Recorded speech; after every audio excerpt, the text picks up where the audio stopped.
रविंद्रनाथ टैगोर ने कहा था, केवल इस एक आंसू बूंद को, इस ताजमहल को समय के गाल पर सदा सदा के लिए उज्जवल चमकने दो।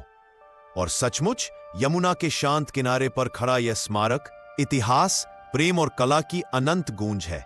1621 से 1648 के बीच, जब आगरा मुगल साम्राज्य की राजधानी था, शाहजहां ने अपनी प्रिय पत्नी अर्जुमंद बानो बेगम मुमताज महल की स्मृति में सफेद संगमरमर से यह अनुपम मकबरा बनवाया।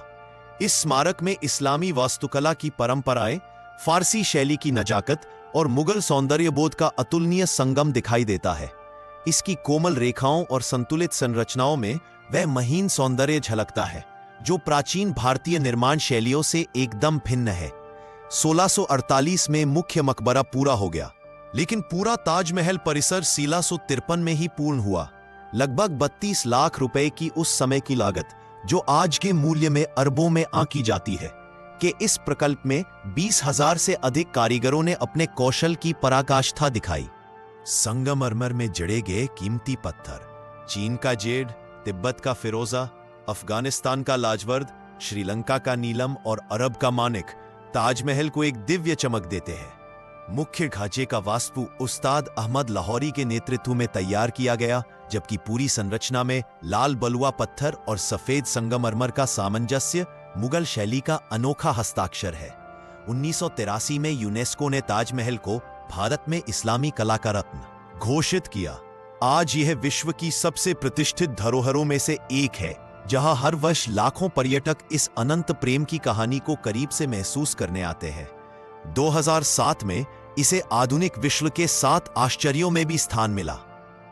लेकिन सवाल यह है, ताजमहल क्यों बनाया गया? मुमताज महल शहजादा खुर्रम की तीसरी और सर्वाधिक प्रिय रानी, उनकी जीवन यात्रा की साथी थीं। उनकी सगाई 1607 में हुई और विवाह 1612 में।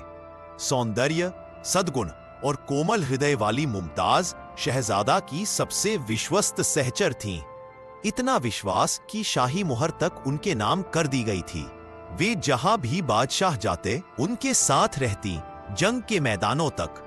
1631 में प्रसव के दौरान मुमताज का निधन हुआ और यहीं से आरंभ हुई उस प्रेम स्मारक की कथा जिसे दुनिया आज ताजमहल के नाम से जानती है। यमुना के दक्षिणी किनारे पर बनी यह संरचना राजा जय सिंह से मिली भूमि पर खड़ी है। 3 एकड़ में गहरी खुदाई, मजबूत नींव, विशाल ईंट मचान और 15 किलोमीटर लंबा मार्ग। निर्माण का हर चरण अपने भीतर एक महान इंजीनियरिंग कथा भी समेटे हुए है। 1643 में पहली रस्म हुई, 1648 में मुख्य ढांचा पूर्ण हुआ और 1653 में वह पूरा स्वप्न, जिसे हम आज ताजमहल कहते हैं, साकार हो गया। ताजमहल सिर्फ एक इमारत नहीं, यह प्रेम की सौगंध है, शिल्प और विज्ञान की विजय है और मानवीय भावनाओं का वह दिव्य संगीत है जिसकी अनुगूंज सदियों से गूंज रही है। इसलिए कहते हैं, ताजमहल को एक बार नहीं, बार बार देखना चाहिए। यदि आपको यह प्रस्तुति पसंद आई हो तो चैनल को सब्सक्राइब करें और इस पावन कथा को अधिक से अधिक लोगों तक पहुंचाएं। हर हर महादेव।